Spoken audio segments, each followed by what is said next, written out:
Sylvie Adigard. Bonjour. Alors Sylvie Adigard, pour ceux qui ne la connaissent pas, c'est celle qui trouve de l'art partout, de l'artisanat partout. Et aujourd'hui, vous avez rencontré quelqu'un, vous lui racontez cette histoire d'un jeune charpentier qui est devenu designer, fabricant de planches de surf. Racontez-nous.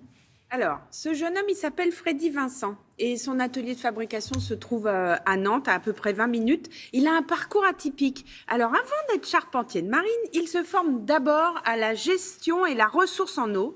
Il voyage, c'est de sa génération, notamment en Nouvelle-Zélande. Et là, quand il rentre, eh bien, justement, c'est là qu'il se met à être charpentier de marine, à se former à ça. Charpentiers de marine qui sont différents des charpentiers... Exactement. En fait, le charpentier de marine, c'est un métier d'art qui consiste à réaliser le squelette d'un navire en bois. D'accord. C'est très particulier. Ce virus-là, il l'a attrapé parce qu'en fait, sa grand-mère habitait sur une île près de Nantes. Et on peut dire que l'appel de la mer, la ressource, enfin, toutes ces choses-là, la protection de la ressource, tout ça lui a donné envie d'être plutôt du côté écologique de la force. Et tant mieux. Tant mieux. J'ai oublié de mettre une autre passion, le surf. Du coup, oui. tout ça réuni. Donc l'eau, la charpente, le surf. C'est comme ça que le cheminement se fait. Exactement. On y va ? On écoute, on regarde.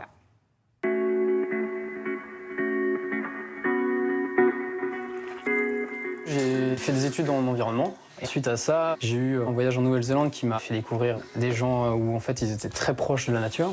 Et en revenant de ce voyage, j'ai voulu tout de suite changer de formation et reprendre par la suite un CAP de charpente de marine. Pour moi, fabriquer des planches de surf, c'était vraiment le plus logique parce que j'étais passionné de surf. Enfin, je suis toujours passionné de surf parce que c'est un objet qui est à la fois beau et aussi fonctionnel. Aussi, je suis tombé amoureux de la façon de faire, qui reprend des techniques de la charpente de marine et qui sont très anciennes. En termes de travail, c'est super agréable. Et puis voilà, on peut vraiment faire toutes les formes parce que moi, je travaille en amont sur ordinateur pour avoir la forme générale, donc le shape qu'on appelle. C'est la forme, la courbure et puis les volumes qu'on veut donner à ces planches. Et ensuite, après, moi, je transforme tous ces plans directement sur le bois. C'est vraiment de la charpente de marine en miniature, quoi. Je travaille du bois, c'est le Polovnia.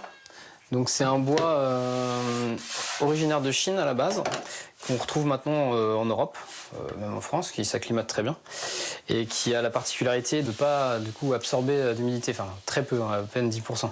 C'est forcément un peu plus lourd que les matières plastiques, enfin en tout cas mousse. On a entre 300 et 600 grammes selon la longueur de la planche de plus, mais le poids qui sera supérieur va créer plus d'inertie dans la pente de la vague, donc du coup plus de vitesse. Et du coup, le bois, c'est super écologique en termes d'impact. Surtout que là, on est sur le Polonia qui a une croissance et un cycle de production très rapide. Donc, c'est-à-dire que c'est un arbre, quasiment au bout de 10-15 ans, on peut l'exploiter.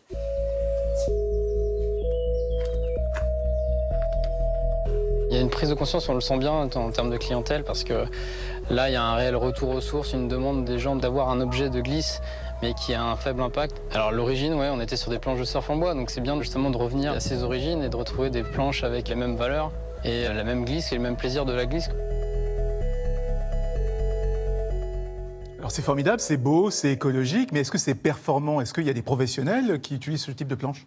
Ben oui, parce que, alors bon, c'est pas moi qui vais vous le dire vraiment, je pas vais pas une tester, parce que je surfeuse. ne suis pas une grande surfeuse. Vous me mettez sur un surf, on risque d'avoir quelques petits soucis. Enfin, je sais nager, c'est déjà ça. Alors, visiblement, les planches en bois permettent une rame plus efficace, voire même super, grâce à leur volume d'air et la flottabilité du bois.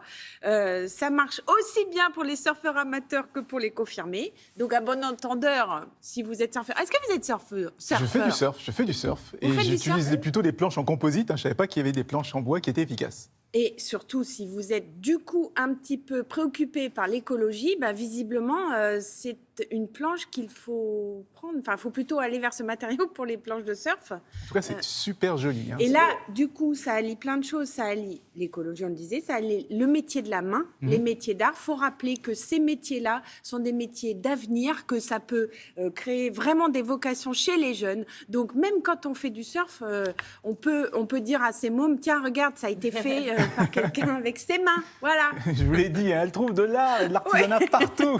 C'est Julia Digard. Merci beaucoup.